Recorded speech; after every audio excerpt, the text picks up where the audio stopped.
So it comes in a few narrations that Utbah bin Rabi', who was one of the recognized leaders of Quraysh, went to Nabi Sallallahu Alaihi Wasallam while Nabi Sallallahu Alaihi Wasallam was sitting in Masjid al-Haram. And he offered Nabi Sallallahu Alaihi Wasallam wealth. And then he proposed that Nabi Sallallahu Alaihi Wasallam could become the leader of the whole Quraysh. And if he wanted to be a king, they would take him as a king.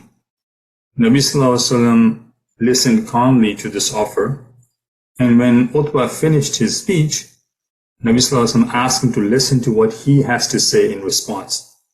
And then Nabi Sallallahu Alaihi Wasallam started reciting Surah Fussilat until he reached the verse of Sajda. So there is a verse of prostration in this surah. And at that point, Nabi Sallallahu Alaihi Wasallam performed the Sajda and said to Utbah, "You have heard what you have heard, and you're now free to do what you like." So Utbah got up and went back to Quraysh. And they could see that something changed in Utbah. The color of his face had changed. And then Utbah said something which is worth listening to. He said, "Inni qad sami'tu qawlan, wallahi ma sa'aytu mithlahu qattu, wallahi ma huwa bis-sihri, wala bil-sha'ri, wala bil-kihanati.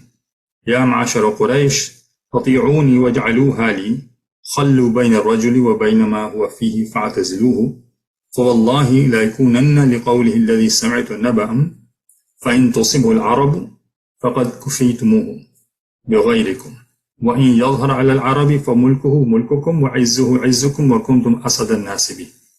So he said, "I heard such a discourse that by God I have never heard any discourse like it before. By God, it is neither sorcerer's enchantment, nor a poet's poetry, nor a wizard's incantation," meaning it is not something that they have obtained from shaitan. "O my tribes of Quraysh, listen to me and let me handle this matter. My advice is that you should give up confronting him and let him go about his business, because this discourse is bound to receive eminence. You should wait and see how the rest of the Arab treats him. If besides Quraysh, the rest of the Arabs defeat him, then your problem is solved without any effort on your part. And if he prevails, meaning if Nabi Sallallahu Alaihi Wasallam prevails on the rest of the Arabs, then his rule will be your rule, his honor will be your honor, and you will be the luckiest people because of him." So this was his advice back to Quraysh. He really was impressed with the eloquence of Quran, with the verses of Quran, the verses of this surah, and then he changed his opinion. So he went to Nabi Sallallahu Alaihi Wasallam to convince him. Instead, he came back being convinced himself that he was on the right path. When Quraysh heard his speech, they said, "O Abul Walid, Muhammad Sallallahu Alaihi Wasallam has cast a spell upon you with his words."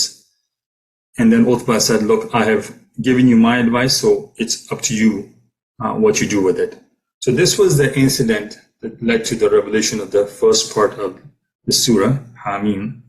And in short, the attempt of Quraysh to entice Nabi Sallallahu Alaihi Wasallam failed. And in response, Allah subhanahu wa ta'ala revealed Surah Fussilat, which Nabi Sallallahu Alaihi Wasallam recited back to him.